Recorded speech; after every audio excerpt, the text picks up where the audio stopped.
gitu.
So can we start, Harinakshi ma'am? Yes, ma'am. Almost 17 participants are there, ma'am. Okay. Good evening to all. Good evening, ma'am. So we can start or should we wait? Ma'am, it's already 4:43. We can start. Yes. Is there anybody who would like to present the UI path thing? Yes, ma'am. Good afternoon. I am Halima Sadia. Yeah. I'll present today, ma'am, Okay. for Excel automation. Okay. Yes, ma'am.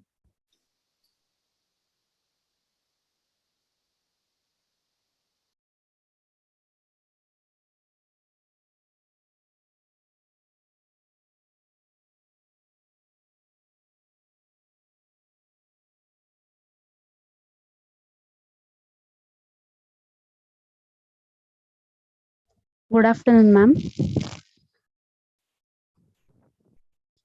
Good afternoon. Tell me. Show. Yeah. Yes, ma'am.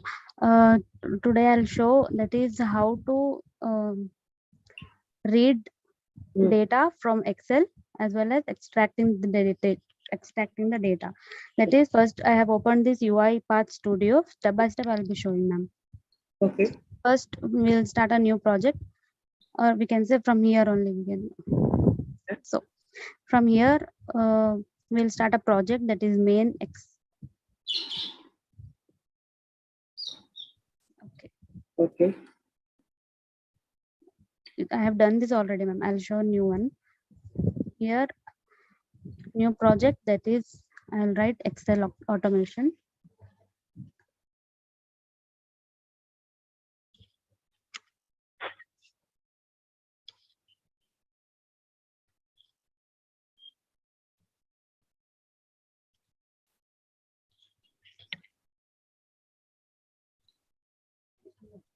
Automation 1.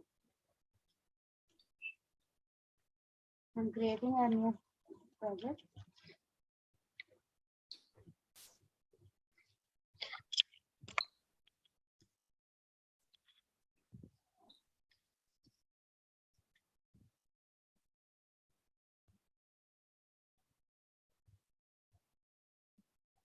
In this project, I'll double tap on main.xaml. In this terminal, I'll be adding the activities which I have to do. That is here, and let's just side activities.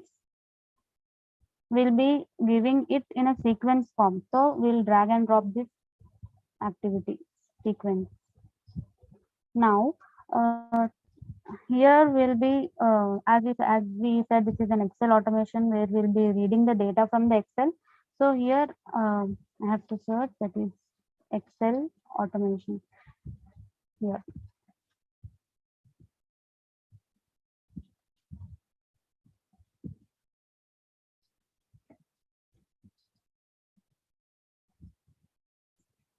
Excel application scope on which we'll be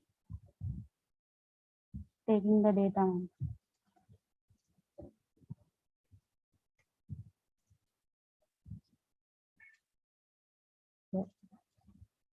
EAPs. So we know, my concern was if there anything not associated. So now we know for which EAPs this IP is at map. Okay, this we will with them. We have this thing. So the cleaning of now what we will do is the main cleaning comes here now. With VMs. Now 39 VMs are there. I think with Adinakshi ma'am, you have to mute people. Yes, ma'am. Yeah. I thought he was guiding Halima.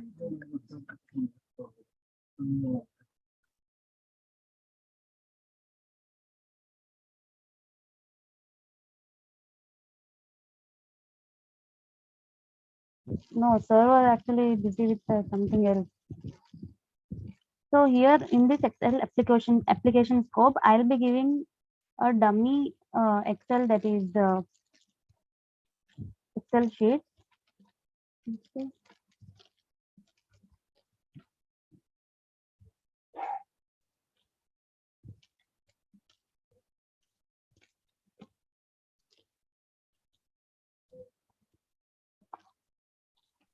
Yeah. Yeah, yes, ma'am.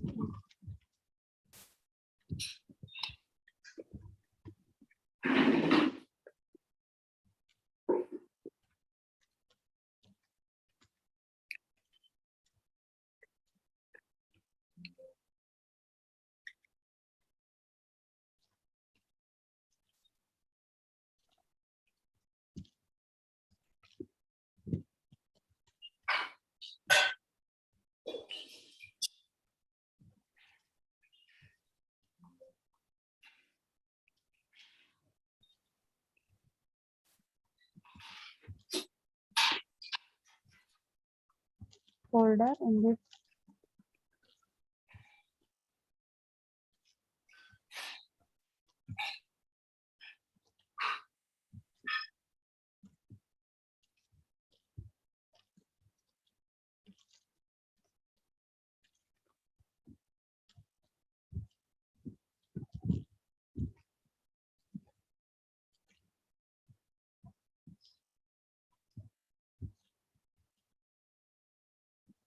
I think it's showing somewhere.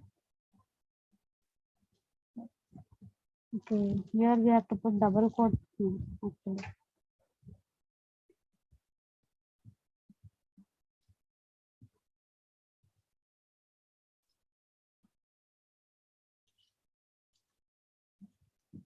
Okay. Now after Excel application scope, from this we have to read a cell. That is, to read a cell, we'll search read cell and we'll drag and drop the activity over here. Here we have to give a work path, that is where our document, that is the particular Excel sheet where we have kept no ma'am, that work path will be given here. Okay.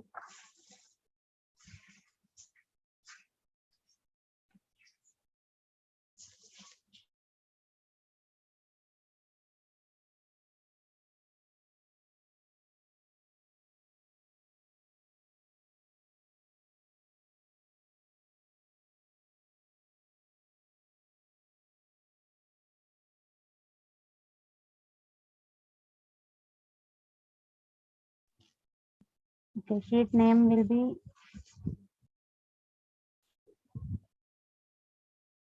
sheet 1, and the cell which I want to read will be, for example, like B2.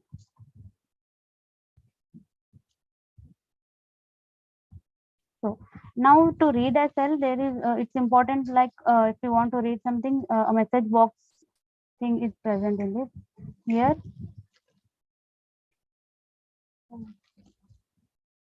I'll drag and drop the activity, that is message box here, from which a message will be popped up, that after reading this B2 cell, the name which is present in that will be popped up. Now read cell. Sorry, here we have to, as I said, it will be a string value. So we have to add variable, create a variable. I'll give name as cell value.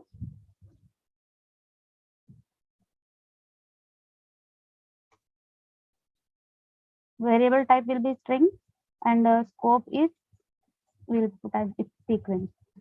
For this read cell, the output what we have to add will be like what we created now, that is this variable what we created just now, that will be the output will be given, cell value. Now in message box, we'll add the message which should be popped up, like cell value is,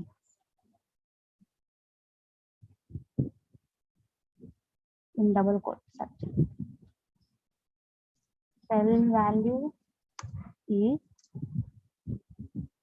space plus the variable which we created now was cell value, this one.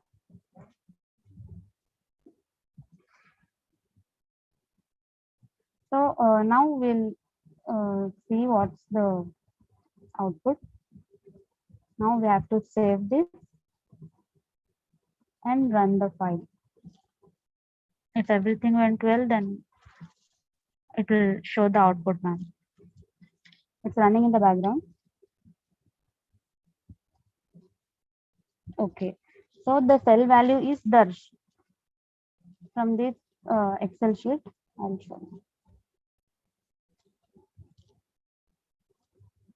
This was the Excel sheet which I gave the path over there. I gave as B2, that is B2. So Darsh is the thing which it presented over. The cell value is Darsh. The same way as we read now, one cell particularly, if you want to read the range, like from that is, we can say, if we want to read this much of range or the complete table, we have some other inputs which we have to give, like read range.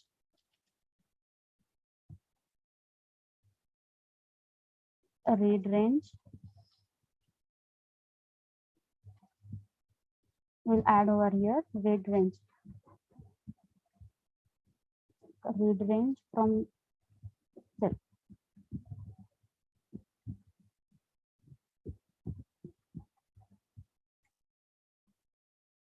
Now this one, this.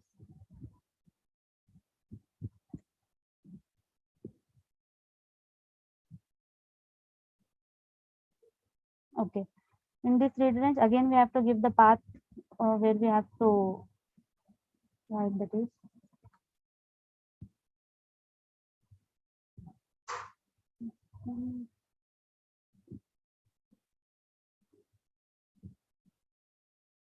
this one.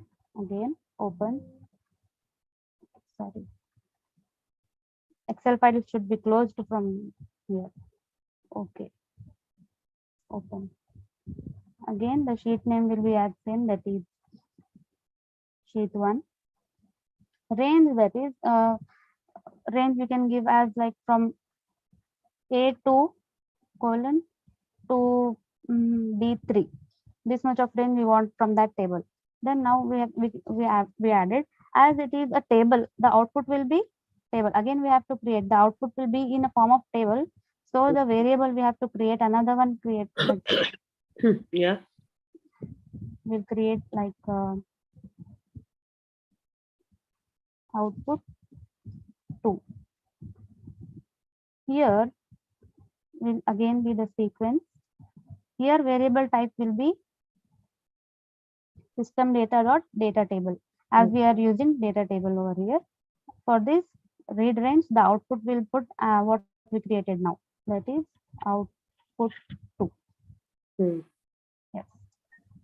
Again we have to give our message box to this as well. We'll add a message box.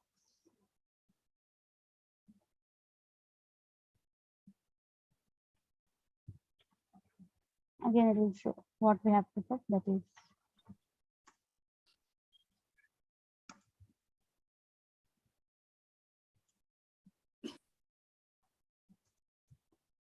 what we created now was output 2. We want output from this variable type. What is this? I think it should not be in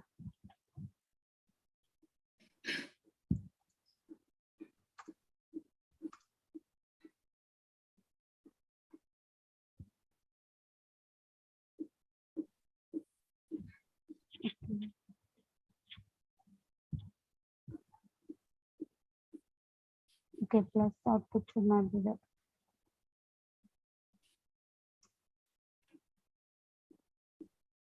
I think message will again pop up automatically, I guess. Delete and see. Given, we will save this and again we'll run the file. It is running in the background.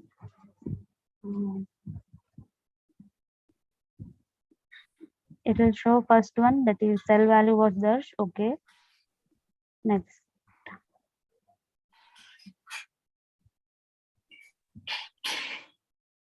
What happened?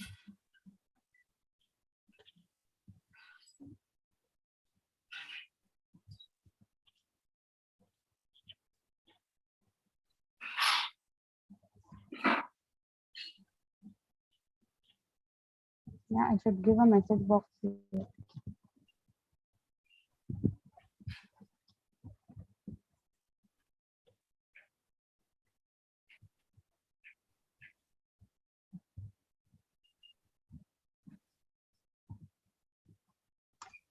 Data table is.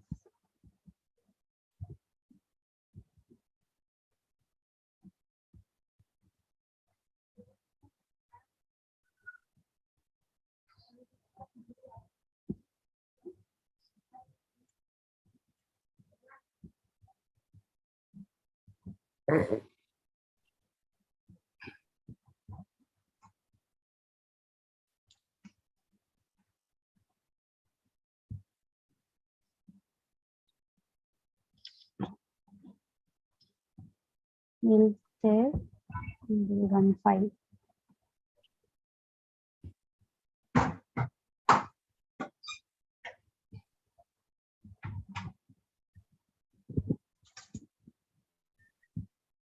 Okay, data table, I think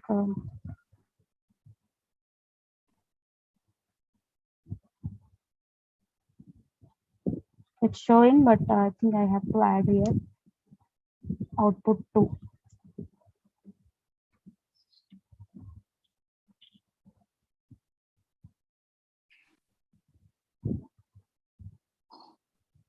Okay, here I think I should add a data table.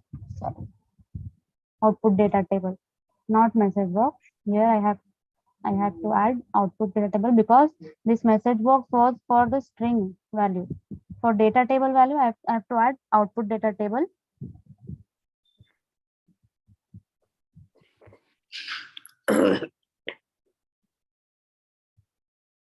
Okay. In the same way as we did the read cell one, this also we have to do. I think now it's not getting, but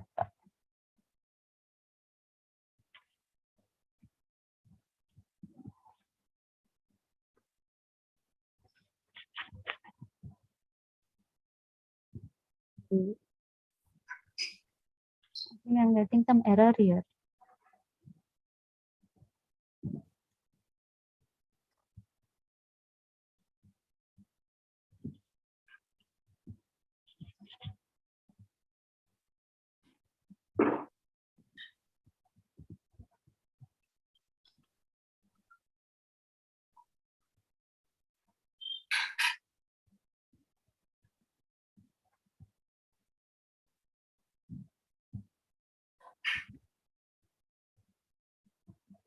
Yeah. Mm,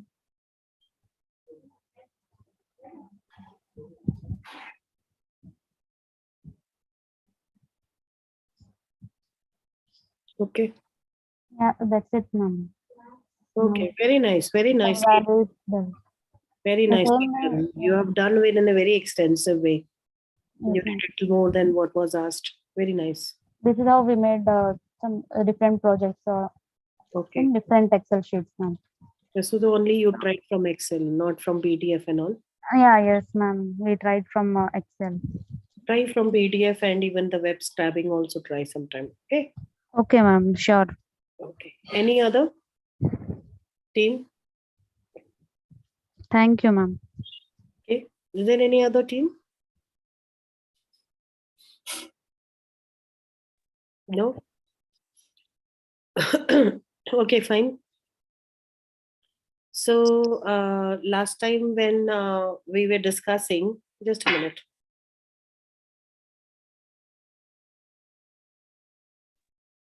So last time when we were discussing, some of the students said, "Ma'am, why don't we speak about AI and cybersecurity?" And I was thinking also that actually we are talking a lot about AI, and the students who are in cybersecurity, they also feel left out. So how AI can be used in cybersecurity? So I did whatever time I had and whatever material I got. So I prepared a small session on that. So today's session will be focusing on AI and security. Okay. So let's go ahead and see.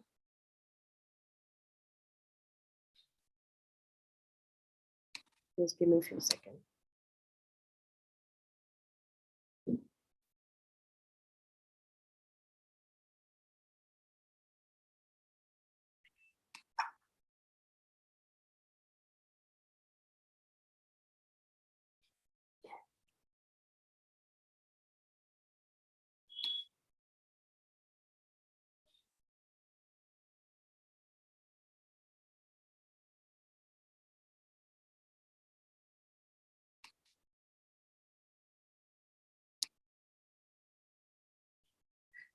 Okay, so can you all see? Yes, ma'am. Yes, ma'am. Okay. So, so we are going to take a topic today, artificial intelligence and cybersecurity. So you all know we have already discussed in few sessions where we discussed that there is a very huge rise in the cyber attack, and because of that, it is fueling the growth of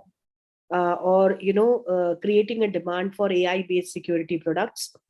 The global market for AI-based security product also, when I studied, it is said that it is going to reach by 133.8 billion by 2030 dollar. I'm talking about, and last year it was 14.9 billion dollar. But at the same time, when we say that AI based security solution products are being developed by the companies, at the same time, the hackers are also taking advantage of that.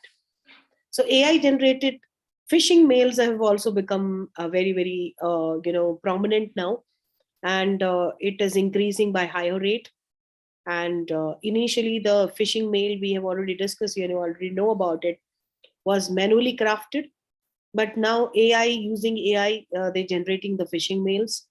Another thing is the distributed denial of services, DDoS attack, or data breach. In all those way, also the hackers, the criminals have also become very smart. So they are also trying to use AI. So we're going to, in this entire session, we are going to also focus firstly on that what kind of, I'm not going to talk about what kind of threat is posed by AI. Um,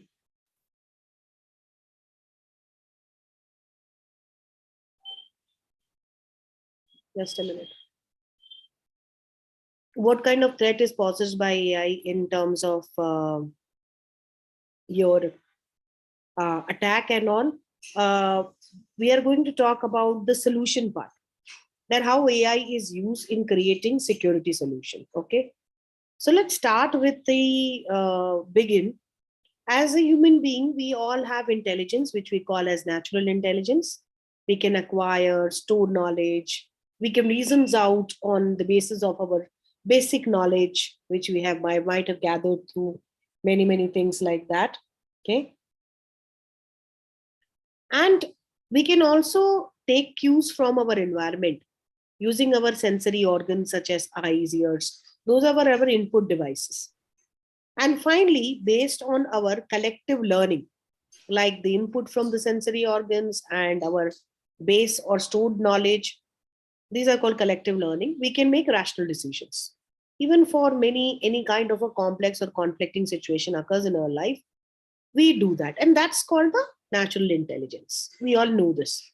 Now, when you talk about artificial intelligence, in contrast, is the intelligence we all know is demonstrated by machine, which try to replicate the human intelligence, how we do reasoning, how we work with the collective learning, entirely mimicking the full-fledged cognitive behavior of human being is basically a goal of AI, though it has not reached there, but maybe there can be one day when it is going to surpass the natural intelligence. That day can be a disaster also, but then that's where the progress is made. So when we approach AI to solve a common industry and security problem, so we try to say that we are creating intelligent agents. So what is intelligent agent?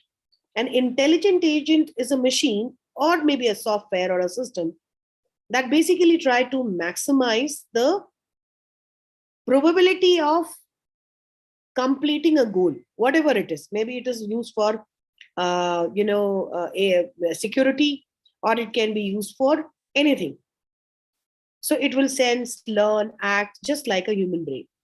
So for very common example, so this is what I was saying, that the goal of intelligence is to maximize the probability of completing a goal with the help of the input which comes from sensing, learning, and acting. Let's take one example and understand before moving to the security part, that we use a very commonly used AI based household floor cleaning robots, iRobo, and all those are available in Indian market also. And this eye cleaning robot by no means exhibit a general intelligence that we human have. Like for the task which is assigned for cleaning the house, the AI enabled robot can sense its surrounding. How does a maid work? The maid sense its surrounding. The surrounding of the house where she's cleaning the rooms and everything. She knows where are the stairs. She knows where are the furnitures kept. What are the fixed furnitures?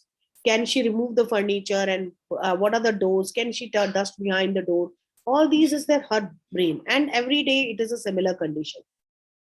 So it's it's not something great that a particular computer exhibiting a general set instructions where a set pattern is known. So when AI enabled robot can sense its surrounding, what it does, it create a map of the floor and learn to make corrections.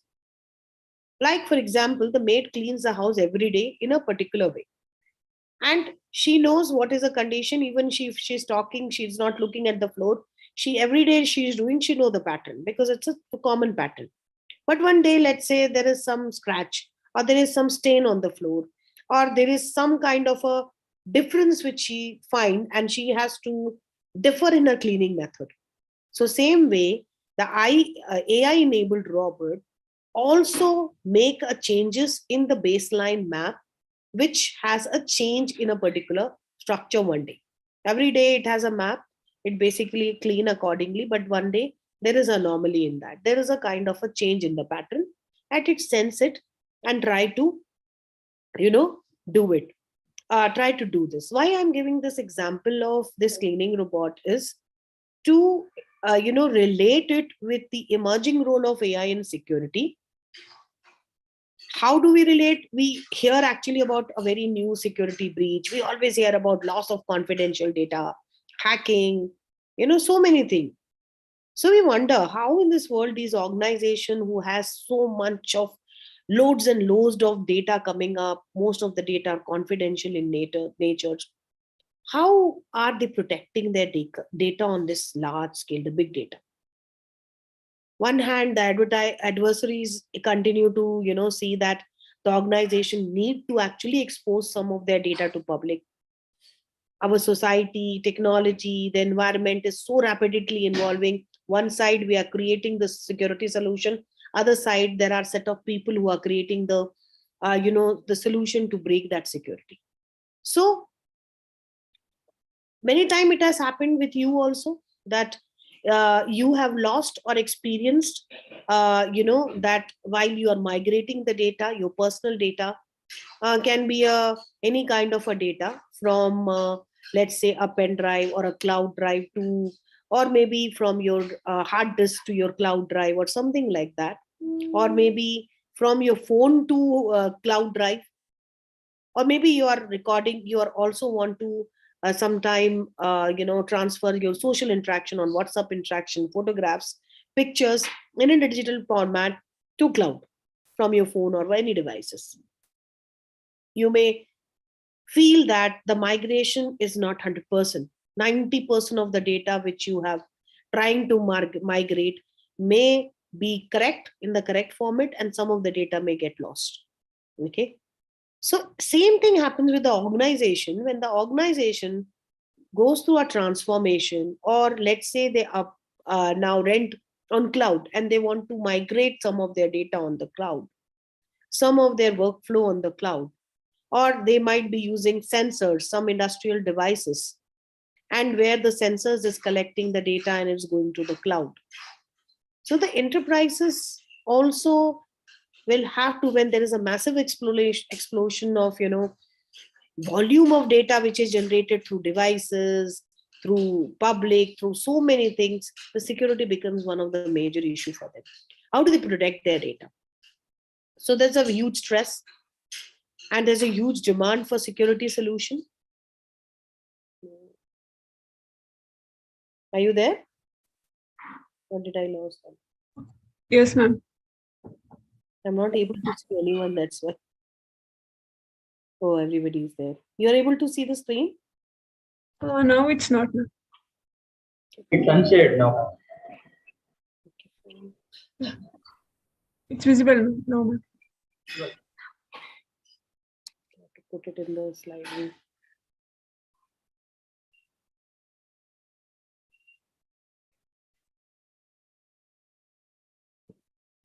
Okay. So we were here. So we were talking about all these things I've already told. Okay. Can you all see the screen? Yes, ma'am. Okay, fine. Hmm. So we're speaking about this. This was the introduction part. So but let us see that how this artificial intelligence is creating intelligent solution, not only to deal with the predefined security threats which are there in the market, but also try to predict what is going to be the new way or innovative way. You know, a very funny thing, I would like to share it with you. Today we are actually having a university exam in few days, and we all had a meeting today, and we were talking about the malpractices in the exam. And when people are writing physically exams, there's a lot of malpractice, and we were thinking that how to reduce that.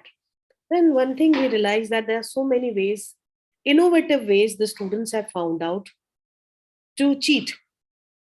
I'm just giving in a funny example. Like, for example, initially the students used to, come out with chits. They used to come out with so many things, right? And every year we see there's innovation. Now students are writing behind the calculator in that black shiny ink, which they actually project in front of the light, and then they can see that. So many innovations they have come out with. Smartwatch. So you don't allow the smartwatch inside the hall. So what they're doing is, you have to ask them to open that and keep it in the bag. So some of the students started, tying the smartwatch in their leg, in the foot, above the foot. And obviously nobody is going to check their foot, right? So they'll keep their leg on the top of their other leg. And in between, when the invigilator is not there, they will look into that smartwatch, get the answer, and pull it back. So we are trying to find out that what is the innovation which is happening. I'm giving this example is to make you understand that similar way, the way you think, the even the movies, the police people, they say that if you have to catch a criminal, you have to think like a criminal. So we were discussing today that if you have to catch students, you have to think like students, because students also know these are all old ways. If I write a chit, obviously I will be checked and I will be, booked under malpractice. So what are the ways? I will be asked to remove the smartwatch, but they are not going to check here, here, here, here. These are the places. So artificial. Similarly, when we are talking about developing a solution using AI, so we have to not only think about the present security threats, we have to also see that if there is a security threat which is going to get innovated, or there are people who will know that, okay, fine, we know now that there's a solution which is not going to allow us to do something bad with the system. So how do we create a new way to breach that, or to find a loophole in that, or exploit the limitation or weakness of that system? So there is where the artificial intelligence is becoming very, very important. Though it's at a very nascent stage in India, but then still it is picking up, and there are a lot of things which we are going to discuss in this particular session, that how this artificial intelligence is basically trying to help in creating a future, or predicting the new ways of security threats. Okay, so just a minute.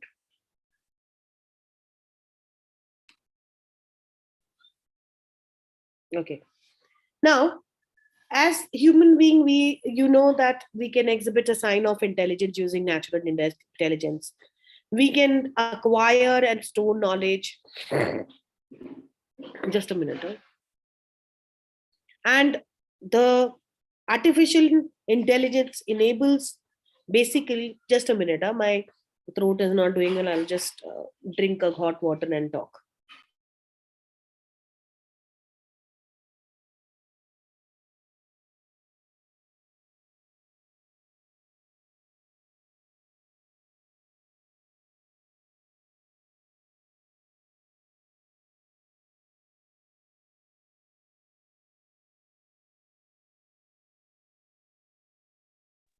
Okay.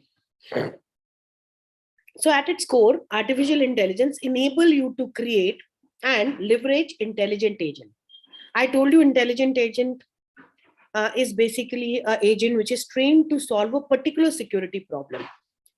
So, for example, it can identify the weakness in the millions of lines of code a software engineers have written, or it can identify the abnormalities in the user logins, or even spot a malware for which a particular kind of a signature is not existing, right? So it will try to find out behind the scene activity. Like I was telling you, the police says, okay, think like a criminal. So basically the artificial intelligence make the machine think like a criminal and try to identify the abnormalities and catch the suspicious action. So as I said, behind the scene, the intelligent agent shift through a massive amount of data and learn from, see, everything is based, AI is basically, you all know, is based on data. So it goes through a massive amount of data. It tries to learn from it to identify a pattern which is not normal and not expected.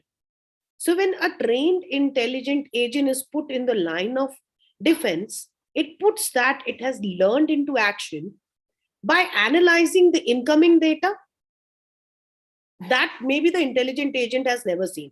So any kind of a incoming data which is abnormal in nature, which doesn't match the characteristic of the normal data, it will try to, it is trained on, the AI trained that intelligent agent on that to identify those data. So how does an artificial intelligent agent actually help a security professional? That's we're going to focus here. So what it does so by one or more of three mechanisms. Okay. And what are those three mechanisms? These three mechanisms can be, which can be classified or categorized. Okay. I think it has gone in the last one.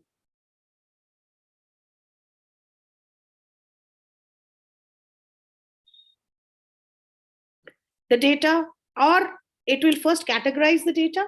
It will present the pattern to the security professional to assist in analysis. A more advanced intelligent agent will go one step ahead.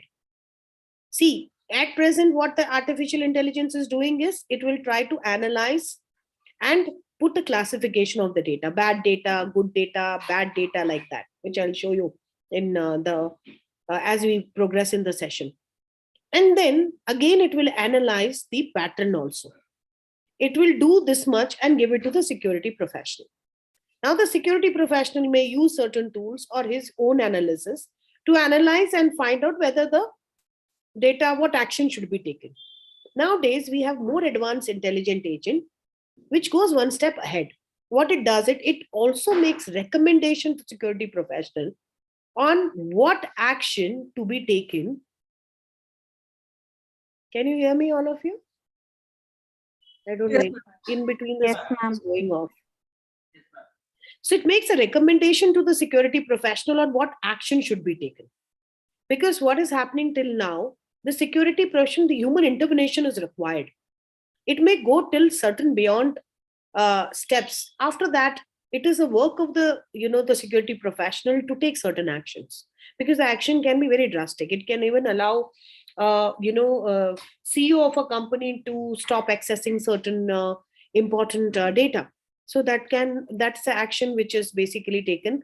Or maybe it can sometime what happens is the most advanced form of intelligent agent can go to an extent that it will do a corrective action on behalf of security professional to mitigate if it's a small minor things. But if you have to stop somebody or some big person to send mail or do something like that, then in that case the human intervention is required. So the reason you apply artificial intelligence is to minimize the occurrence of security breach. But that doesn't mean that you will rip apart and the current security system of your organization and say that no, I don't want any kind of a administrative or physical security. We will do everything with AI powered tool. It's not doing. It doesn't happen like that.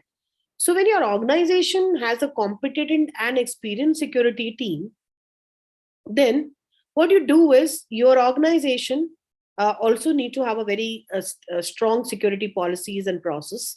and also the tools to keep all your intellectual properties or the assets, the data and all protected. So in fact, artificial intelligence argument that our current people, process and tool, all those are basically focused on, in the last slide how we shown on, basically today in the organization focus on prevention, detection, and to respond to a certain extent. So what our security system is doing at present, the security solutions are helping in prevention, detection of any bad kind of data or something like that, or intrusion, and certain extent it can respond and take a corrective action. The most effective and the least expensive way to protect your organization from any security breach is to prevent. First thing, we don't want only the security breach to happen. So the best method any company does is to prevent any kind of security breach. Or you can also like to call them that security bug. You want to remove the security bug. So that's the reason I told you in the last few sessions that when we were talking about cybersecurity, that they hire ethical hackers to find out the loopholes in your software or in your coding or in your system and do that. So using AI, you can scan a source code with a better accuracy and fewer false positive, and help engineering discovering a security bug before they deploy their application to the production environment. So before any particular program is developed, the source code is actually subjected to these kinds of things where they try to discover any kind of a security bug, and then they are deployed. So the process of threat modeling is done at a very designing stage of development of the software, so that it allows the engineer to discover if there is any kind of a potential threat from that point of view, from the implementation or deployment point of view.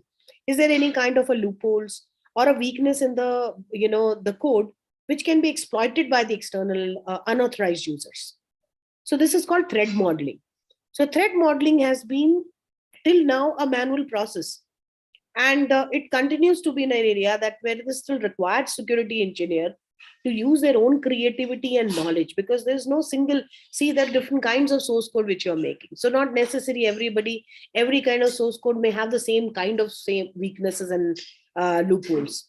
So AI and threat modeling is still an area of research. It's still developing, and it needs innovation.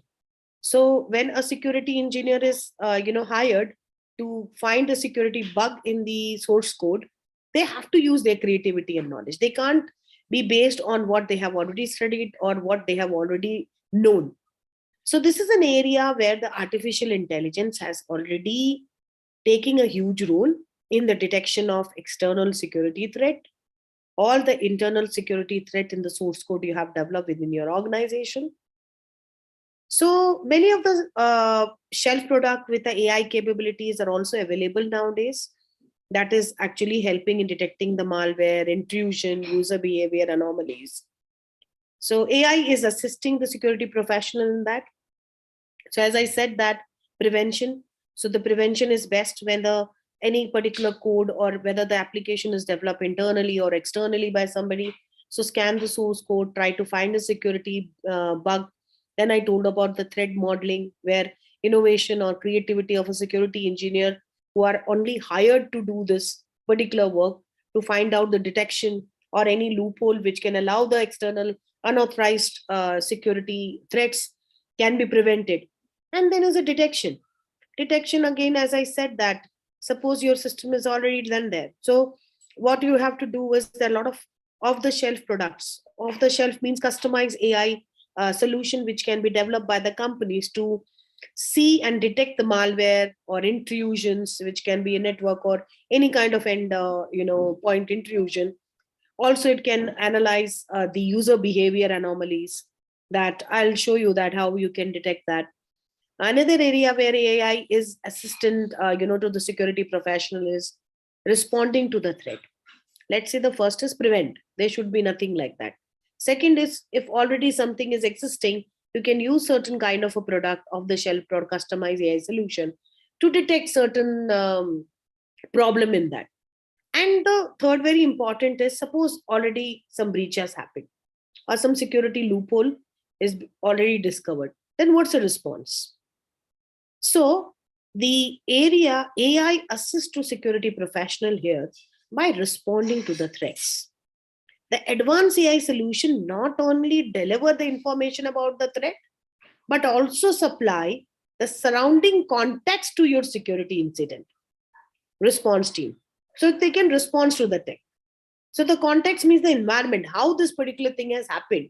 What can be the source? Has it come through a particular download or particular data, or it may be hacking, or what network? Whatever it is, it basically try to tell you the environment in terms of context. So that, because it is, see, always it is said, no, like in management, that it's not very difficult to find the solution. It's difficult to identify the problem and the source of problem. Right. So that's very important over here. So let's see one video on this and understand. So where do I think AI will be in 5 to 10 years? While the possibilities are endless, I believe the most consequential will be secure application development.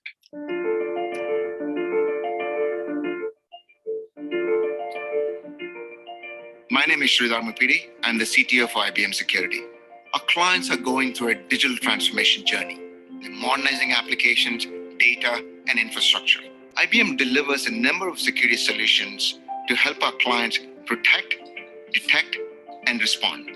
But the reality is that security professionals that use our offerings are inundated with too many things to do, too much of data, very little time, and too few skills. AI can have a huge impact on cybersecurity solutions and the professionals. Since the inception of AI, we've learned that to make the right AI system, we need the right data.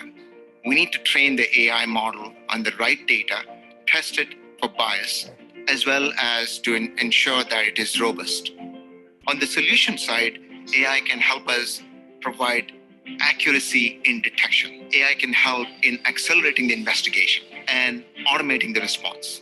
It can also help provide proactive mechanisms of protection so that you're safeguarding against threats. We made a massive investment on AI in IBM, and 100% of our products use AI.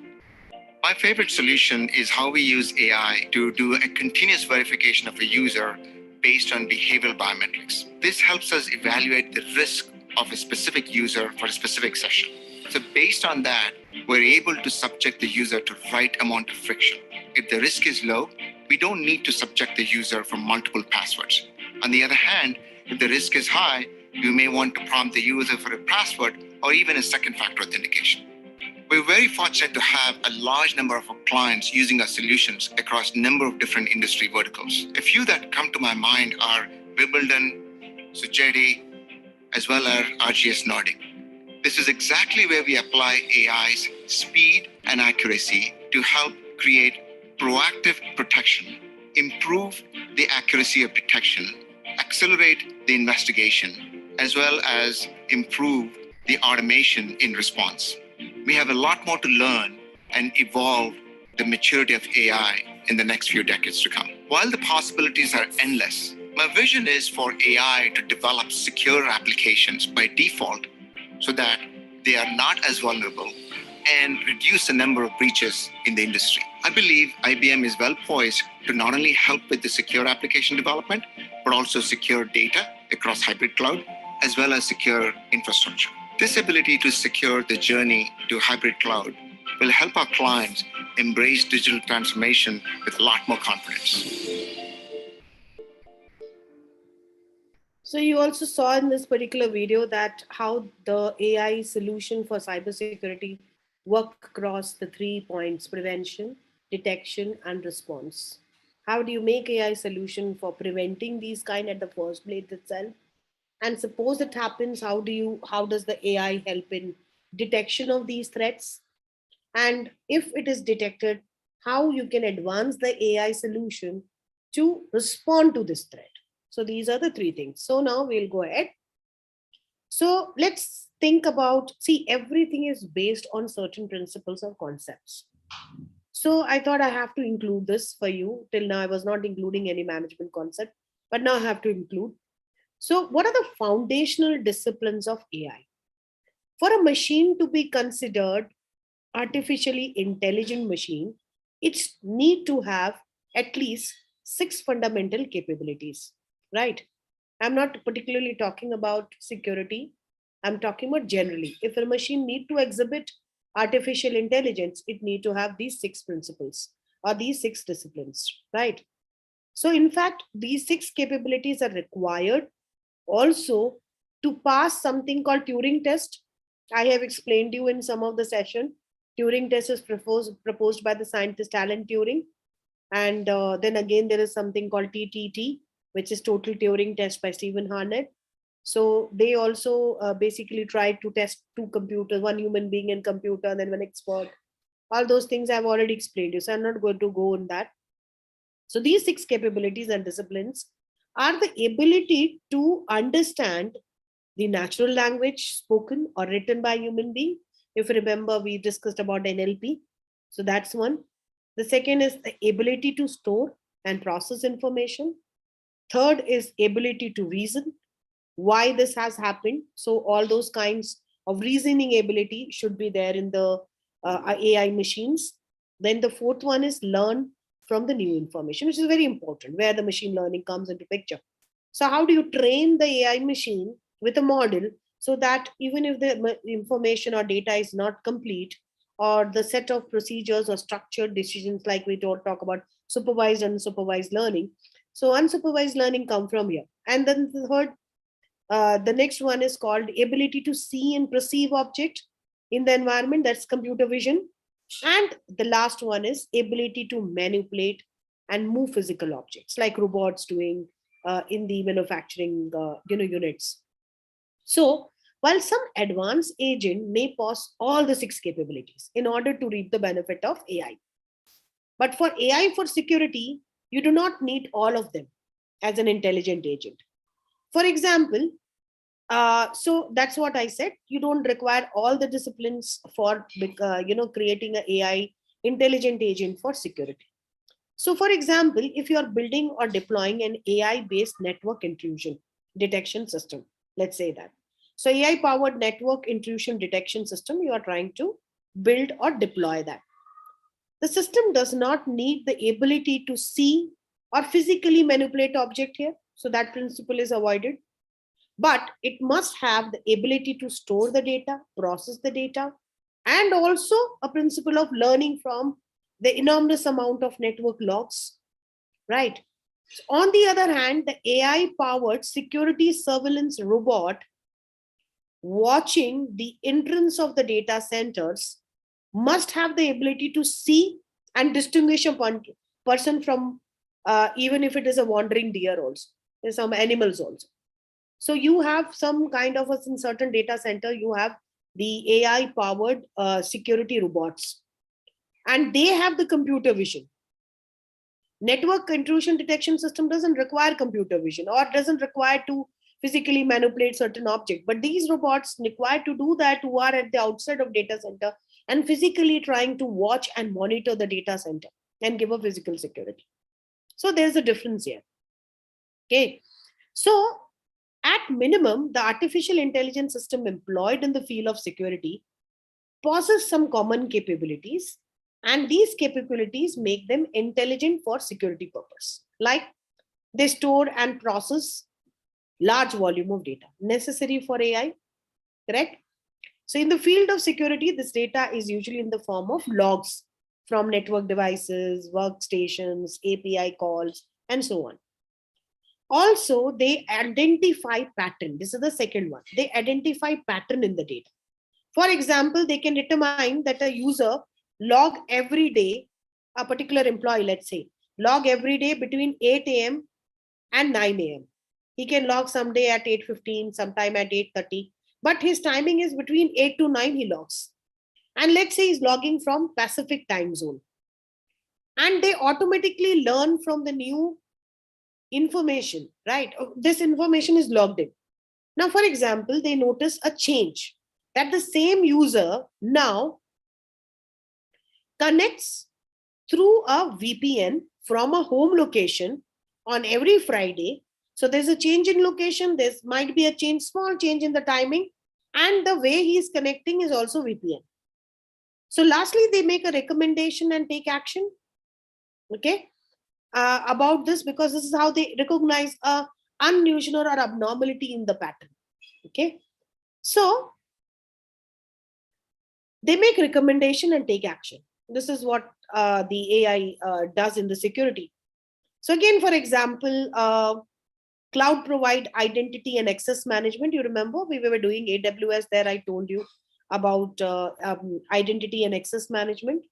So the cloud in cloud computing in AWS also, you have identity and access management system, which calculate a sign-in risk score, which will see the user login details, which place it they have logged in, what time they have logged in, which particular device they have been using, everything about that. And there is an abnormality, try to create an alert. So that's called sign-in risk score. And based on that security policy, automatically sometime they will block the login, or maybe they will influence the maybe sometime what happens, they can't block for certain reasons, like for example e-commerce and all, then they will lose the customer. So they will go for two-factor verification, two-factor authentication, like OTP and all. So these kinds of action a particular computer can take. Now let's move to the other aspect of security. Discipline of learning is also one of the fundamental knowledge about the security. So this is the discipline of AI, which is called discipline of learning, and which is very important for everybody to know. In fact, the ability to learn, discipline of learning means ability to learn from input data. That's one of the very important feature of AI. We understood that in the 6 principles or the disciplines. So this particular feature, which is learning from input data, also help the security system from the limitation of programming and rule-based approach, okay, which normally happen in structured programming. So in the cleaning robot example, which I have shown you in the last slides, the engineering team is not pre-programming all the possible combination of maps, obstacles of shapes and size. It may happen that a person may add new furnitures, or may change or remove some furnitures, may add certain kinds of things. So you can't have a very particular set of same kind of a pattern which AI cleaning robot will be using every day. So it may change also. So considering the possible variation, the AI cleaning robot should be able to detect that abnormality or change in the pattern and try to do a response accordingly. So in the case of AI powered malware detection, which is also not pre-programmed with a list of virus signature, you all know that antivirus basically work like this, where you have the list of possible virus situation.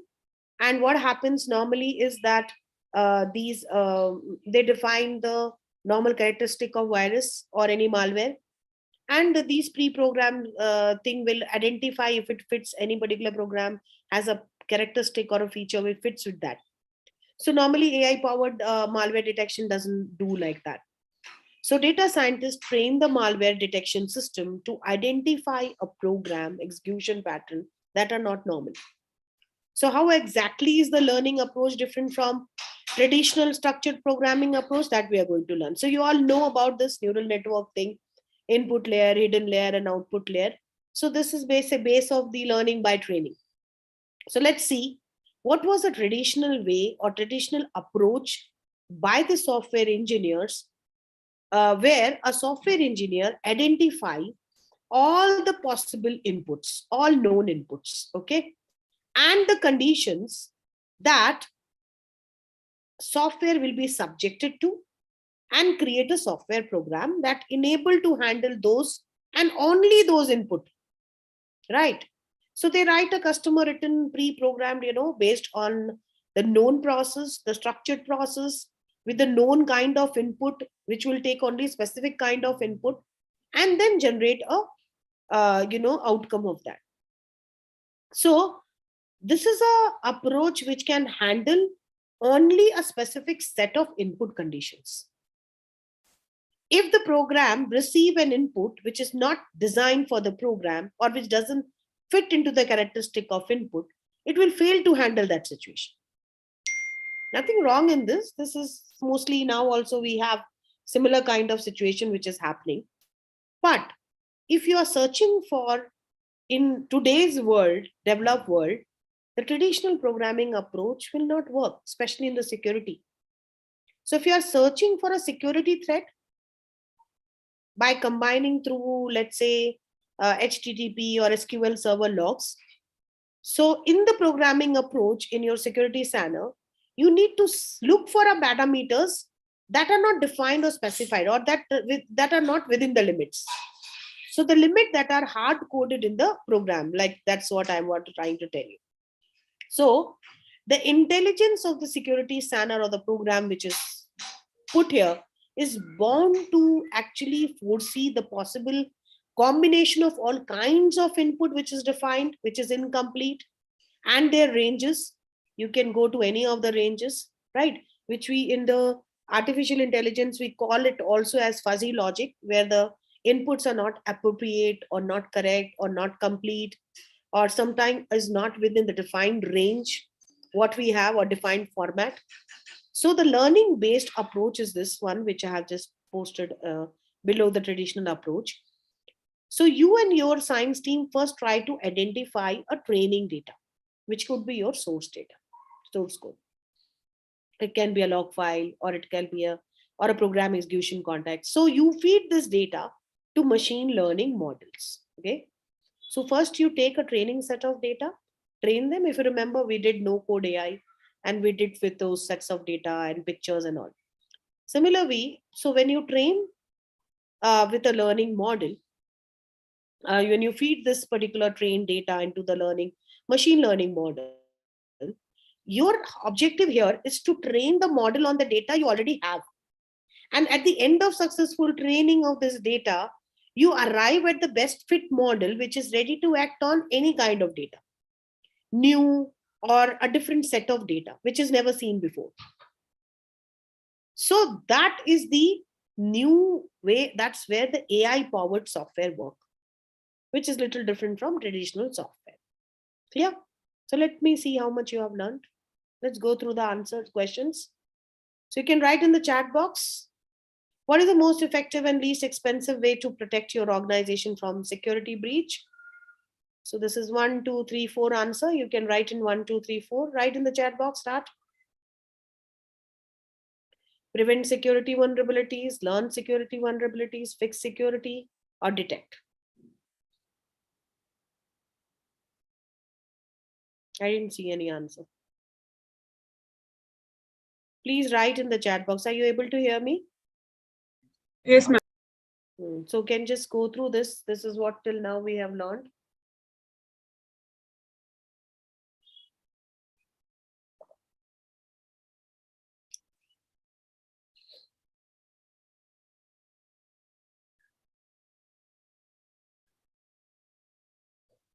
Yeah, no answers. Prevent. Prevent, correct. So we talked about prevent, detection, and respond. Okay. Detection also can be there, but the first method is the most effective is prevent. Okay. So a general artificial intelligent agent typically has how many foundational principles or capability? 6, ma'am. Yes, 6 capability. Okay, remember that for anything. So data scientist which trains a malware detection system to identify program execution patterns that are not normal. What is this an example of? Application form designer, discipline of learning, an intelligent agent machine, or traditional programming agent? The intelligent agent machine. Intelligent agent machine. Yes. Fine. Now let's move to the next part. So end-to-end security framework. So before we move and find out how you can apply AI to solve a very complex security problem, you need to find its valuable foundation. I have already given you a base of 6, which is common for all kind of AI solution. So regardless of whatever industry or nature of business an organization has, all the business, all the organization have the same common security objective. So now in this particular slide, we will understand the foundational concept as a stepping stone into the terminologies which will be used in the next slides, which I will be using. So you pay attention to this. Okay. There are a lot of courses which are available if you people want to go ahead and do the courses. So I have just put some suggestion. These are some courses which you can do anywhere online. Cybersecurity Foundation, developing secure software. All these courses you can do. Okay. So when we talk about security, at its core, any organization security process or policies or control, whatever they try to achieve, they try to achieve from three perspectives. Very important. The three kind of objective every company want to achieve when it comes to your security of your data or security of your application or your business. So the first one, very important, is confidentiality. This objective ensures that your data and assets are protected from unauthorized access. The second one is called integrity. So this is called CIA model used in every organization. Integrity objective ensure that the data and assets are not modified by unauthorized access. And then the third one is called availability. Availability objective ensure that the access to the data or the resources remain uninterrupted for the organizational users. So your employees or your software engineers, whoever is supposed to access the data, it should be uninterrupted. It should be available to them at the right time at the right place. So these are the three major objectives of the security solutions, what a particular organization want to achieve with the security things. Okay. Now, it may not come across as an obvious thing that an organization usually try to meet all the objectives or try to actually succeed in meeting all the objective or not. So let's see one example here. Let's say you have a data center and the data center is offsite or somewhere in the remote location, nobody knows about it. And you want to protect that.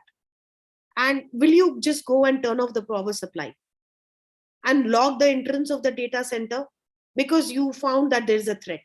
Like, for example, in the airport, somebody gives a call and say, there's a bomb. And everybody started, if the particular security person just announce that and say, we have got a bomb threat, what will happen? Everybody will start panicking. That's what happened in South Korea, where everybody ran, and because of that, so many people stampede and they died. So what happens when there is a kind of a threat which is suspected? So doing a traditional way of power supplying, locking the entrance gate of the data center will not help you in achieving the goal of confidentiality and integrity at 100%. Because your data will not be, what will happen is, you may achieve confidentiality and integrity. Nobody will enter because you've given a tight physical security.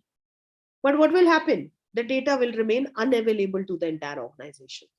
So you're not able to achieve the third goal. You have to achieve all the three: confidentiality, integrity, and availability of the data. So how do you even begin securing? Sometimes you might have heard about also the data, some kind of a website which says that, we are down, our server is down because of the maintenance and security updation. So data is unavailable to the customers, and the customers face huge issue. And sometimes it may happen that the customer has a lot of choice and they can switch the business. So you need to have a process where your confidentiality and integrity is maintained. At the same time, the data and resources available. It should not be made unavailable to the people who are supposed to use it. So you need to have a very important framework of defensive and offensive techniques. Defensive means you defend your data from intrusion. Offensive means you can't offend your client, internal employer, or maybe the external people. You have to use both. So the framework whose fabric is woven across the entire security function of your organization is the responsibility not only for the IT, do it by You start by applying security control, which helps preventing a security attack at the first, which is called prevention. None of the preventing controls are actually perfect, because you will say, oh, I'm preventing, nobody can enter my house. But you can't guarantee that. Sooner or later, you'll find there can be a kind of an internal and external threat which you can't prevent. Has happened and you're surprised and shocked. So you should be able to detect those activity as quickly as possible, and also will be in a situation to predict. Even before it has happened, you can predict that this can happen. Like for example, the police or sometimes some kind of the CBI, what they do is they detect in advance that there can be a terrorist attack, or there can be a kind of a defense attack, and they try to prevent it. So detection is and prediction is very important. Not every attack on your network can be a security breach also. That is also one of the funda. So regardless of whether the attack is an attempt or it is basically a kind of a trying to find out whether this is a serious attack by a very serious kind of a group of syndicates, that is also very important.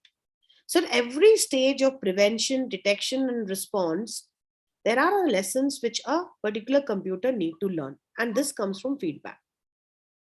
And so that what you can do is you can fine tune your security control.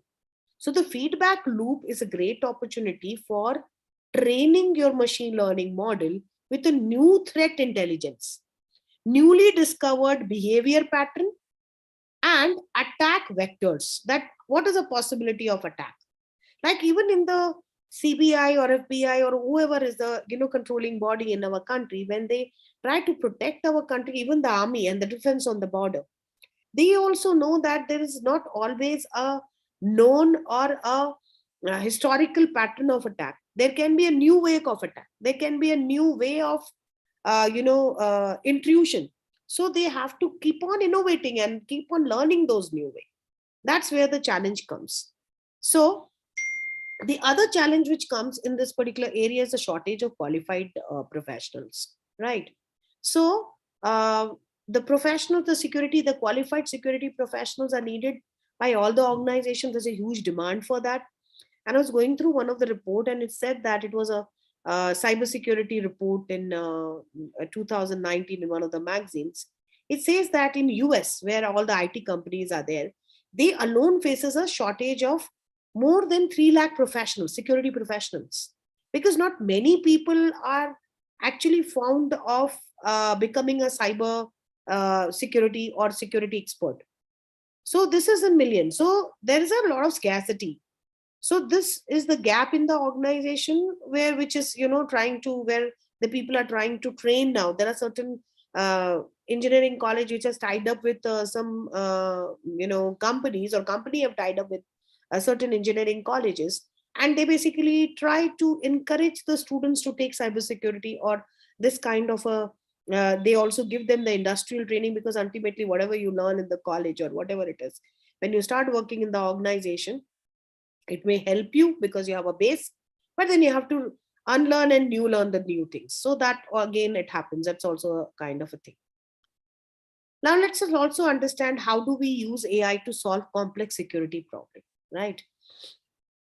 So if attackers are going to attack your organization, and let's say they want to steal you the intellectual property, you have some patent and something like that, which is really fetching huge revenue for your company, you have confidential data, and they are basically going to do that, and you found out or you predicted that. So as a security professional, it is your job to ensure that the information and asset of your company are protected and secure. So you also need some crucial information. And how do you get this crucial information to predict whether the attack is going to happen, so that you prevent it? Okay. So the information is actually buried in the petabytes of data, which is available from logs, from network packets, and files generated every second by almost every device and software on your corporate network. That particular data will help you in predicting the, the kind of any kind of a threat which is going to happen in the future. So how much? So this is something which you need to go through the data and sit through the data and prevent any kind of a potential breach. The data will be enormous, huge. It is never ending. It has a complex, interrelationship among themselves. And you have to, and the data professional need to monitor this data 24/7, because that's a very, very tough job. Because data security professional have to monitor the data 24/7. And you have to, it's not like manually you're monitoring a camera or something like that, but you're relying on a number of different tools, which basically give you a sign of suspicious activities. And these tools also have their own kind of a limitation. They're programmatic, as I said, they are rule-based approach. So they also don't scale up to handle a massive amount of data being generated. So let's take an example. And take an example of a typical homeowner who worries about a potential intrusion by a burglar. Okay, he thinks that how do I protect my house from a theft, from thieves? So as a security professional, if you're hired, so what will you give advice? You will worry about the intrusion by the attacker, by doors, by windows. What are the ways of entry? The intrusion in your house can be from the door. It can be from the window. They can't break the wall and come inside your house. They can just break the window. They can break the doors, or if there is a roof, from where there is a way. Again, it should be the entrance. The intrusion can be from these ways.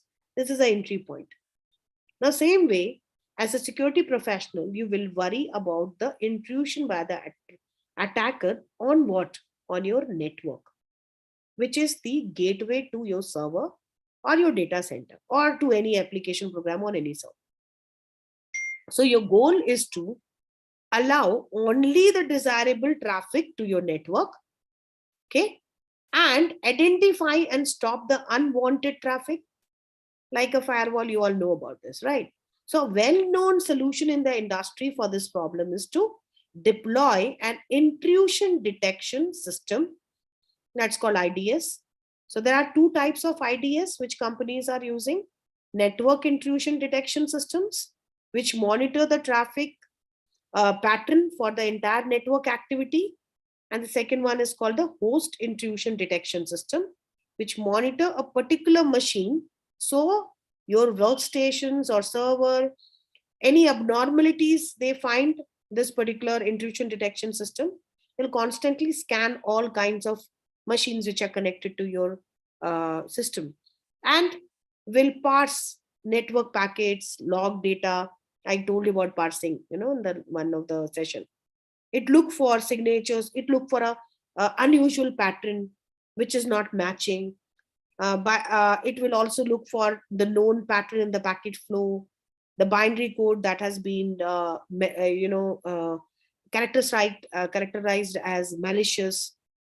So if the IDS fail to find a signature, or even a worse, the signature that doesn't exist in the database, for example, like this, it will fail to catch intrusion and their impending attack will go undetected. So something which with the amount of traffic and the kind of a log enterprises faces every day is huge. So let's see how. So in order to really do a good job by a security professional is to finding incident such as, brute force attack, denial of services. These approaches needed to look into the various large amount of data over a period of time, consider the source of the data, and see the pattern, the attributes and the features which matches, or sometimes it doesn't match also. So some example I have given here, the protocol which is being used, the IP address, the packet which contain a script or not. So these are various things which are happening here. Okay, you may apply a IDS tool that leverage artificial intelligence. It search for a pattern. You can even create a predictive model behind the scene, which can be trained on a data set. And when you finally arrive at a training model, use the feature and detect abnormality. So you can deploy the train predictor model, which is the advanced feature of AI now, and monitor all the incoming log of the traffic data, which will pass through this model, which is trained, and help in detecting and giving a protection. So this deployed model determine if the new event is an intrusion or it's a normal business. So you have to develop an expertise. As I was telling you that you need to train the predictor model, you need to deploy the model and then detect the intrusion. Okay. So this is how the entire thing is done.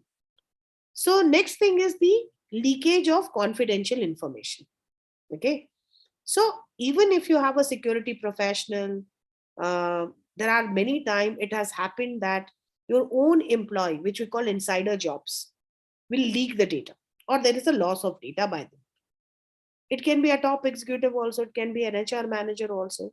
So your confidential data is very important to you and your organization. How do you ensure that the employee of your organization intentionally or accidentally do not send the confidential information to undesired recipient, which is again in a term called the DLP, data loss prevention. Okay. So data loss in the industry is a very, very common phenomenon. Some example can be a disgruntled employee who's trying to leave organization will intentionally email, intentionally email upcoming merger documents. Let's say a company is going for a merger. It's very confidential information. And the employee knows he has access to those documents. So he will email those merger documents to some competitors and someone.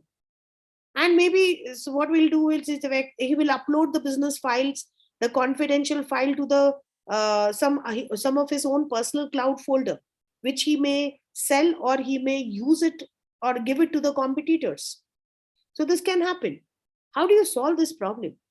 To solve this problem, you deploy a data loss prevention solution, which is called DLP. Okay. So data loss solution look for the sign of confidential data crossing the trust boundary of the organization. If it suspect such activities like some employees passing some information or migrating information on its personal cloud folder, then it will block the transmission and notify the staff. Traditional DLP software uses text matching approach. In this, they look for fingerprint or pattern against a set of predetermined work or phrase. But to get it right has been a really very hard problem. 1 minute.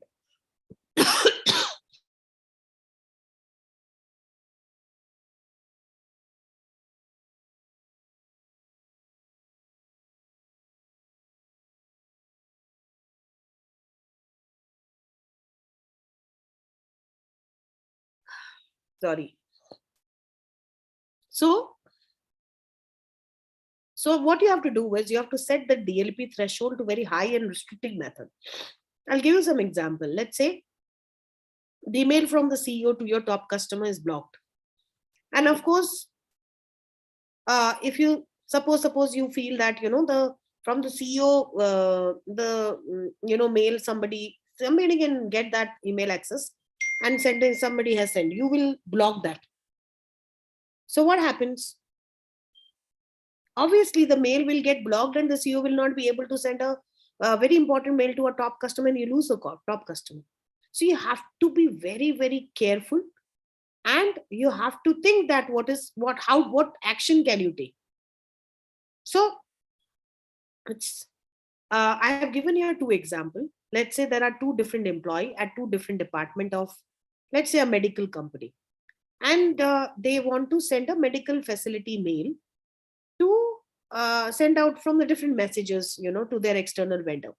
The message from the first employee contained the personal health record, and health record you people only told me, you remember, and we learned about HIPAA laws. Okay, so the health record are governed by HIPAA laws in United States, and it is handled under the stringent security and privacy policies.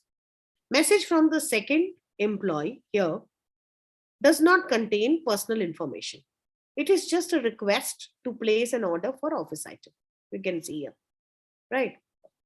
If an employee of the organization were to read both these messages, they will instantly be able to determine that one is more sensitive than the other. A traditional DLEP solution, data loss prevention solution, that is just flagging sensitive data based on the keyword. Was how the traditional DLEP worked. Nowadays, we use AI. The traditional DLEP system used to work on the keywords and certain phrases, will be challenged to differentiate between the two. Right? The explanation is simple. Human have the context while the traditional DLP doesn't have. So unique thing about the context is that it can be added in advance to dictionary and made available to DLP. You see here the red color words here. Stool, stools. Culture, culture. So what traditional DLP will do would treat both of them, let's say the culture and the stool word is in the suspicious dictionary. It will flag both the messages as the suspicious messages. So this is how they do it. And the context is also different. Everything is different, but then this is how this. Now what the AI does, the AI DLP, which is AI will train the DLP beforehand. And let's see how an AI powered DLP is trained and used to identify the sensitive data based on the context. So machine learning model is now fed with multiple set of training data, which I told you in the previous slides. The first training set of data will include words and the phrases that must be protected. That such as like if you are using in the document, intellectual property, very confidential, only for private circulation, technical information, personal information, certain words you put it into the, define it into the protected word, okay? The second set will include unprotected data which can be ignored, certain words which can be ignored. Then keeping in mind that the word and phrases that may be unprotected in one line of business, but may be protected in another line, like how we saw the two males, both had a different context, but use the same word. But because traditional DLP has in the dictionary these two words as a protected word, so it will flag those two messages as suspicious mail and it will block it from sending it.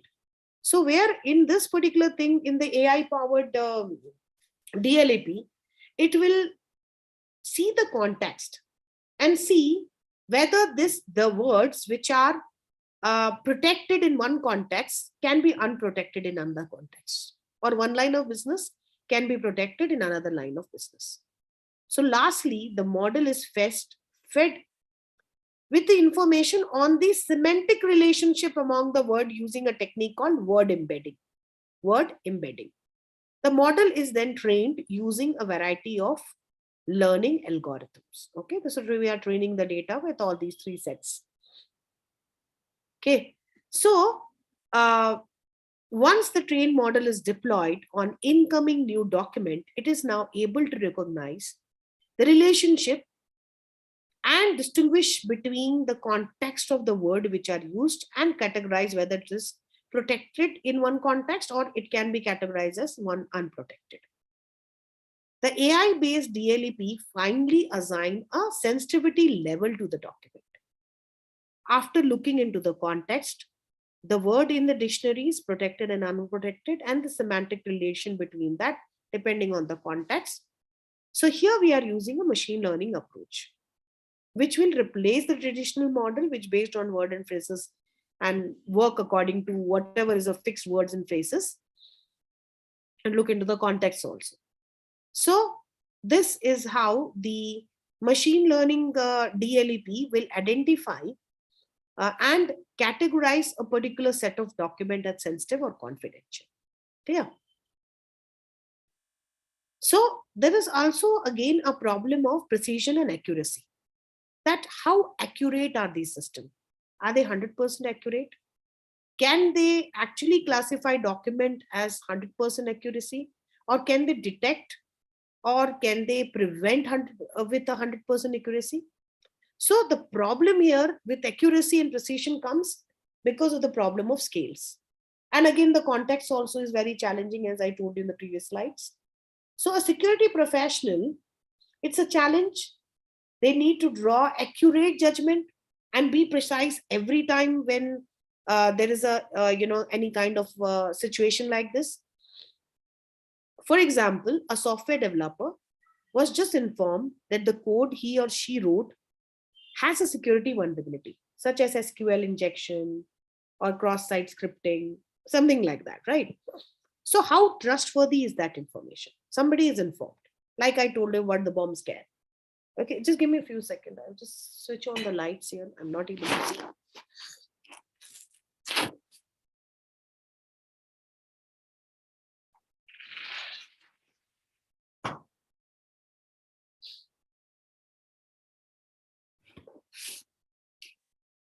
Okay. So how trustworthy is that? I told about the bomb scare. Sometimes it can be a fake call, or sometimes it can be genuine, but you can't take it and say that, nothing is happening. I wrote the source code, so I know nothing is there. You have to actually monitor and check whether it's a reality, or it's a genuine, or it's fake. So how trustworthy is that information? Is the static code scanner really pointing to a real issue in the code, or just reporting something called a false positive? So a security operation team that is monitoring the network discover a set of events in the log file that points potential breach. But how sure is the security analyst? Is it really an attack or a normal activity that analyst just hasn't seen before? Maybe this can be a possibility. So while Beam, you need to be extremely cautious that the valuable trait in the security field is not fully accurate, and there can be always a false positive alarms which can happen. The false alarm is dangerous, like I just gave you the example of false bomb threat call or something like that. So acting on a false positive not only will drain the organizational resource, time and money and effort, but also will distract the rest of the security team from real issue. So sometimes it may happen, like you've seen in the movie also. So what normally they do, the criminals or the syndicate of criminals will know that this is how the police work, and they will try to distract the police by doing some other activity, and the police can get engaged in those activity and they do the main activity. So this is also possible that they distract the security team from the real issue, which can be hidden behind the scene. So that's the reason why I told it cannot be 100%. The signals and the detection signs cannot be 100% accurate. Sometimes it can be misleading also. So there is a need of accuracy and precision. So we will take into some example, like for example, just a minute.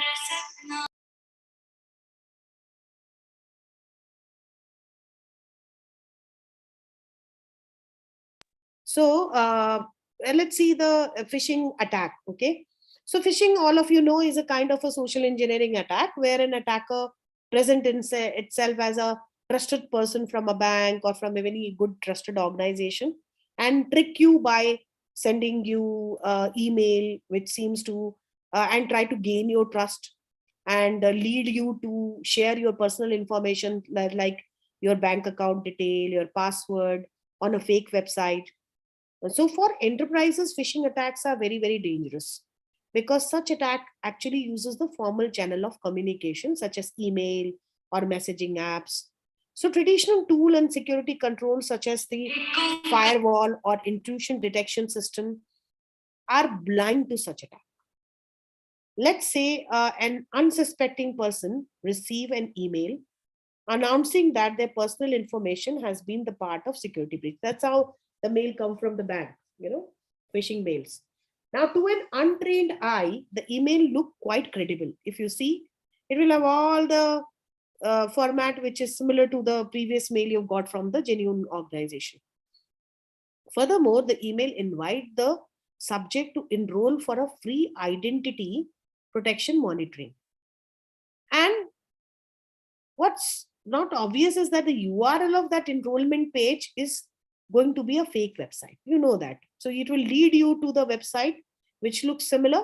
It's a kind of a clone of the original website, but it's a fake website. And the attacker tried to capture your personal information through that whenever you're typing. So the subject, the main point is the subject personal data which is not compromised on your side is actually compromised from their side. So let me show you, there are two sample websites here. One of them is real and one is fake, right? The real one, if you see, has, both of them have a same name, explorecalifornia.org. But if you see here, the California this is the real one, is missing here, right? You can spot the fake one because I'm telling you now. They are identical, just only one letter change in the URL. So if you're not very careful, it is extremely easy to miss out that. So as a result, you may end up sharing your personal information on the fake site. So what is the traditional approach of catching these phishing sites? Because the company have to track these phishing sites so that they don't lose customer, because ultimately the customers will blame the company and say, you don't have a proper security. I don't trust you. Every business is based on trust, especially the e-commerce business. So the traditional approach is to catch such fake website used for phishing attack to compare the URL against block list. We'll have some block list. So the block list is usually maintained using web crawlers, built using heuristic approach and all those, right?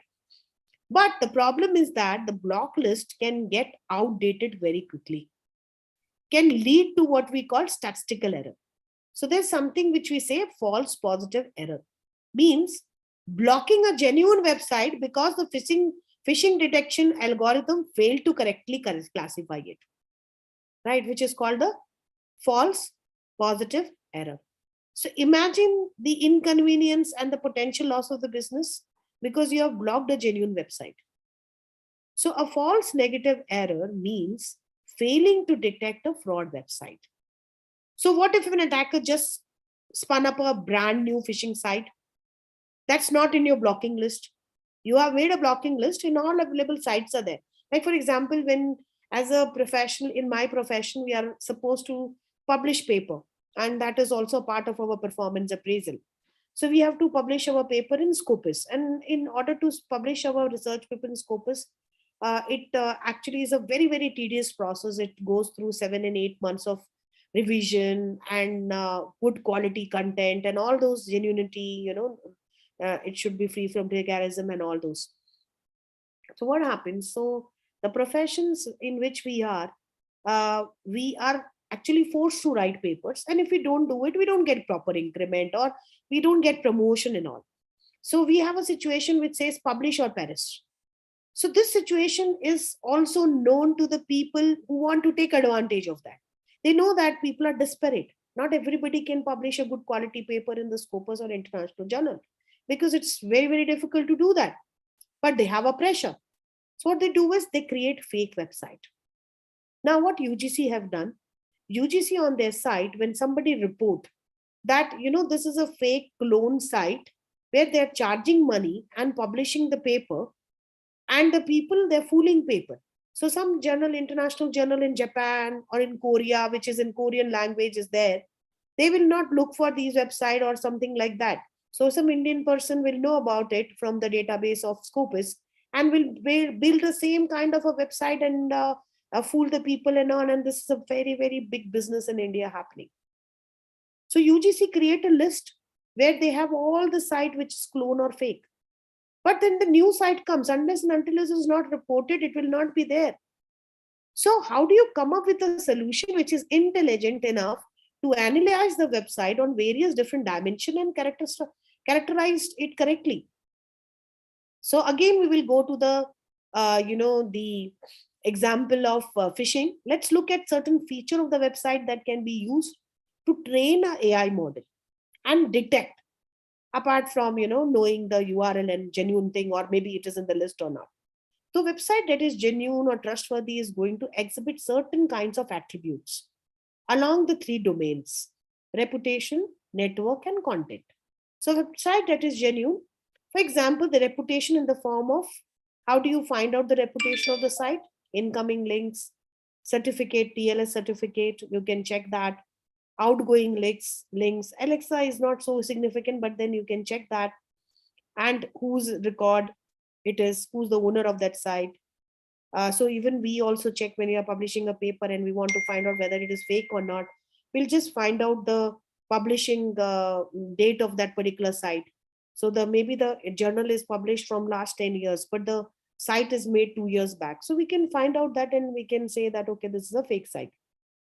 So similarly, the website will also exhibit the pattern in its network.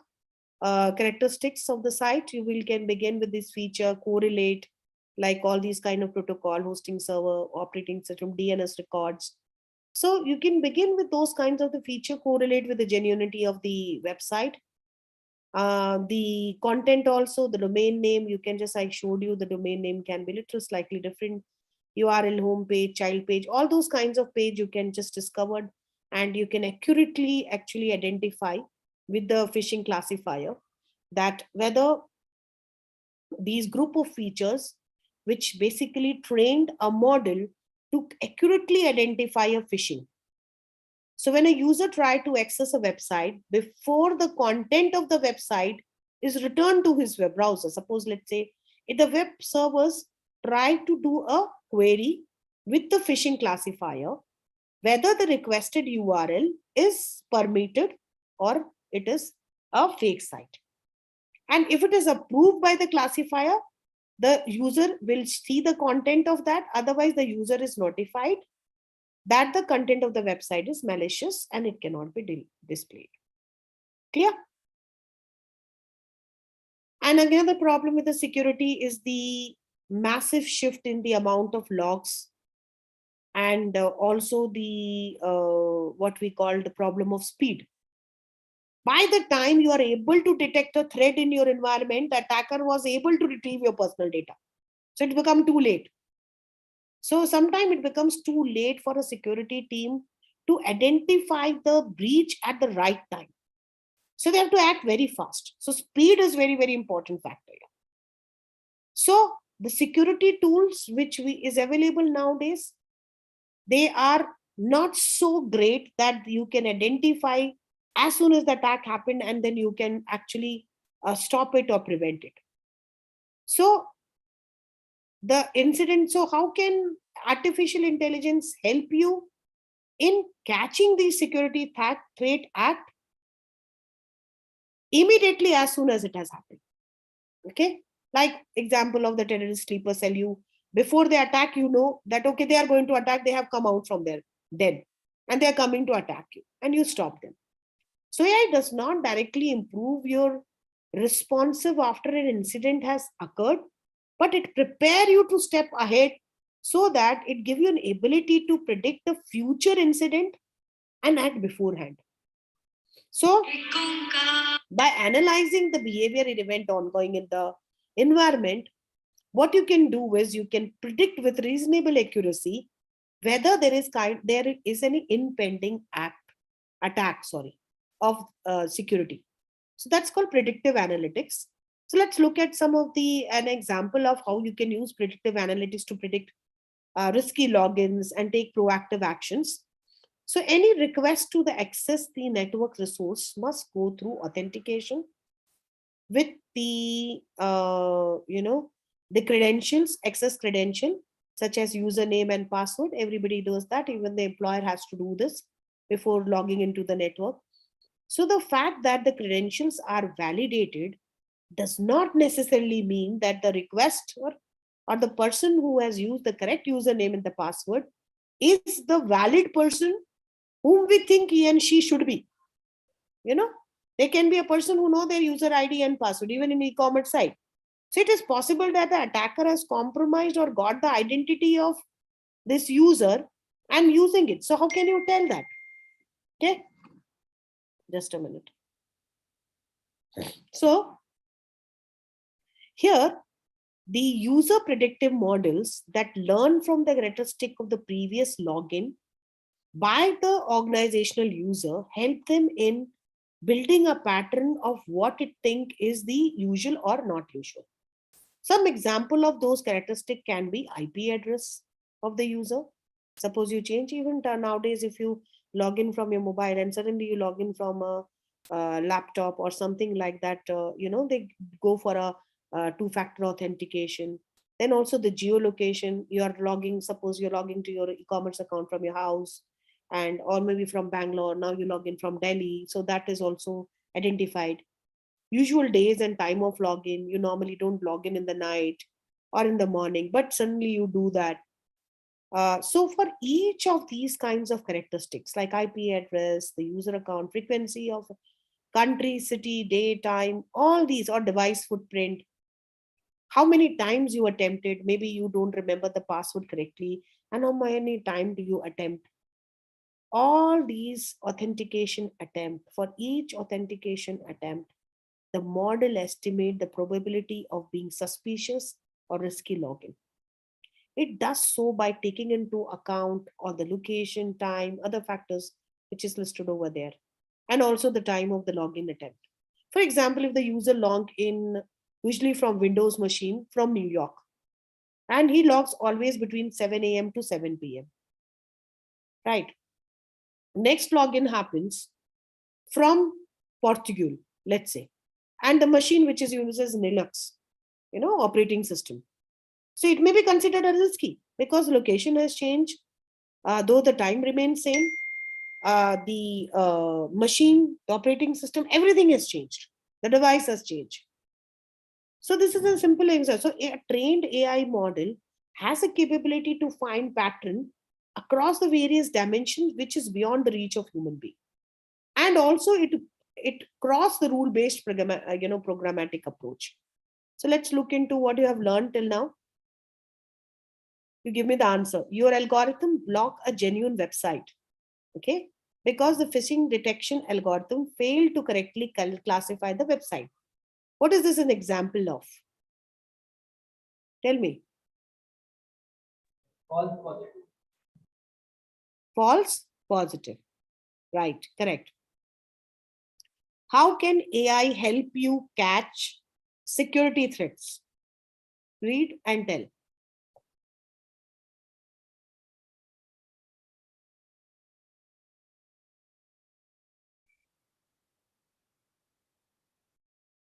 Yeah.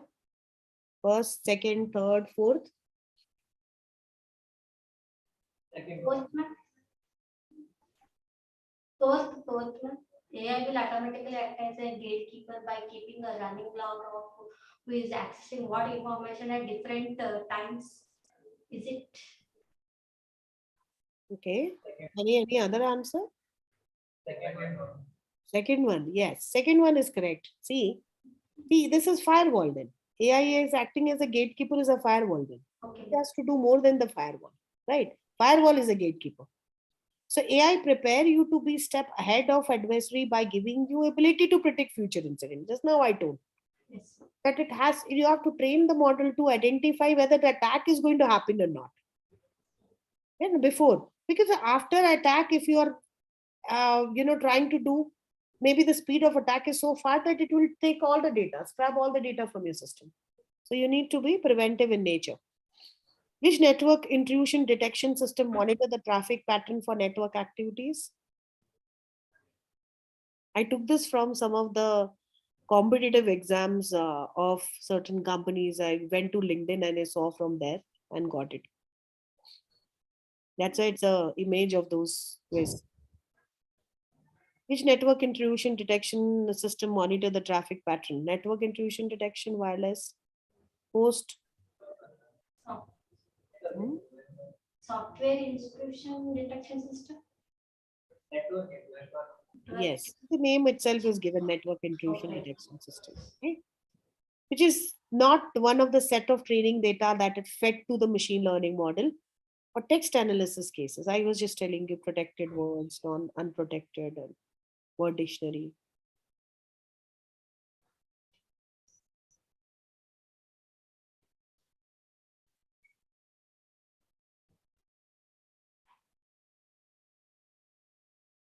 Which one? It should be unprotected, or word and phrases like intellectual property, this and that, or multiple data point, what it is. See, you have a set of unprotected, you have a set of protected. Okay.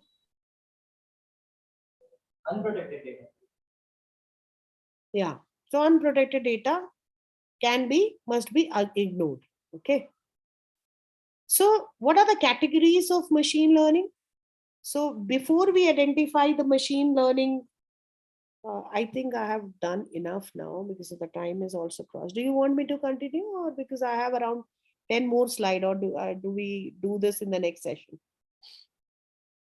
Tell me. Because I have 10 more slides to do. And then these slides are more about regression, classification, clustering, and all these. The labeled and unlabeled. How does a particular machine learning algorithm, they help the security professional to identify or give the capability of categorizing the data into labeled, or how do we use, what kind of model we use. Do we do it in the other session, or what do you say? Because it's already 6:33. Please tell me. Harinakshi ma'am, what do we do? I have 10 more slides. If I do it, it will take another 40 to 45 minutes, and I don't want to delay them. So we may continue this in the other. Okay, madam. Whichever you are comfortable with. Because this is little, more into modeling. Yes. So you can remind me also that here we have to start this, and we can Okay. take up certain other data also. And Harinakshi ma'am, I have already given you Excel file of the last. Yes, Okay? I have received, madam. Only Sriram has asked, no? I have forwarded to him. If any other student requests, then only I'll forward it to them. Yeah, that's what I told, because we should not send it to the people who are not interested, because I see normally when we take the session, there'll be some 36 logins. And now later on, by the end of the session, it's only 12. So either they are not understanding, or I don't understand what it is. So basically, today I tried to cover both AI and cybersecurity and everything. So even those who are interested, let them have this. It's interesting, madam. Yeah, and Thank those you. who are, though in by the end of this entire training for this particular batch, if they request, I will send my PowerPoint also to you. You can share only with those students or those centers who are interested. Okay, madam. Ma'am, sorry to interrupt. This is Saujanya L2. So, ma'am, can you please send it to me also, ma'am? So, I need all those PowerPoint presentations which you have done. Yeah. And, ma'am, actually, I have a concern, ma'am. So, last week you said you will talk to head office team and get a date for synopsis presentation, ma'am. So, about that, today is the official day for closing batch 1, as we have got the message from Sarit sir saying no more expert sessions will be there from next month onwards. So I just wanted to check, like Sarit sir told, Anita madam's evaluation is based on project synopsis which has to be submitted. So we are waiting from 2 weeks to submit it, ma'am. So if you want us to send it to you directly also, it's fine. And if you want any modifications or corrections to be done, we'll do that also. So if you can send your ID or give a channel from where we can send it to you, so we'll do that, ma'am. So like we have 4 teams synopsis which has been completed from our center, that is Kavita Computers Gulbarga, ma'am. Okay, what I'll do is okay, your this is last session, I didn't know about it. Anyway, we'll send you the PowerPoint, in the PDF format. Yes, ma'am. Thank you. Notes also in that with certain site from where I have got this information, so you can more elaborately look into that. Sure, And ma'am. regarding the synopsis, maybe you can send it to Harinakshi ma'am, because if you all start sending me, I will be lost in the mail. And Yeah, not, yes, ma'am. That's right. if it comes in one mail in a folder by Harinakshi ma'am, then I will be able to see that. Let them give me a timeline. Let them give me a really a good timeline, because then I am very busy now at present. So Okay, ma'am. I will go through the synopsis, and Yes, ma'am. as soon as I'm going through one synopsis, I will keep on sending the reports. No problem, ma'am. Because even we have to send our reports and expert evaluation, which has been sent by head office team to us within 15th of November, ma'am. So students evaluation, which you will be sending. So we'll have to put those marks also. So if you can send it by that time, it will be really great and helpful for us all. Before that, definitely I will send. What you can Yes. do is you can just send me, through Hirinakshi ma'am. So Yeah, ma'am. Sure. By end of the day today, I'll be sending all the files, ma'am. I will request Hirinakshi ma'am not to wait for all of them to give you. As Okay. you are getting, if you are getting, you give them a deadline.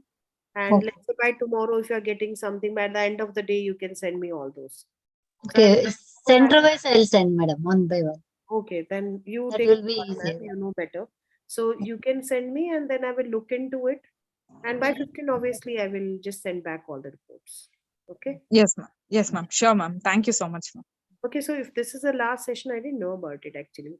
So I mean, we have been informed as such. So for okay. expert session, not sure, ma'am. Sarit sir might tell you more, or Harinakshi ma'am will get in touch with you. I don't know about it. This is the last session. Actually, I missed out on interaction with you all. No, madam, if it is possible, we can take one more session also. We'll arrange for that.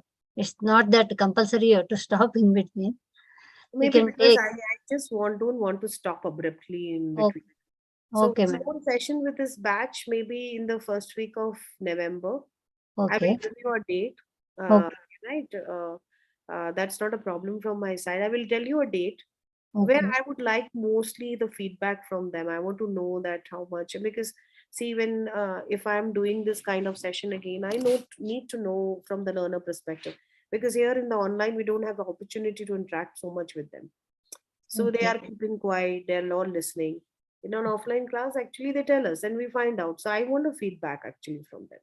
And I want to know personally from them that how can I improve, and what they found more better things, and what are the topics I can include in my sessions. All these things I want to know from them, and even if they have any kind of query, or if they want to interact with me, so that session purely will be interaction.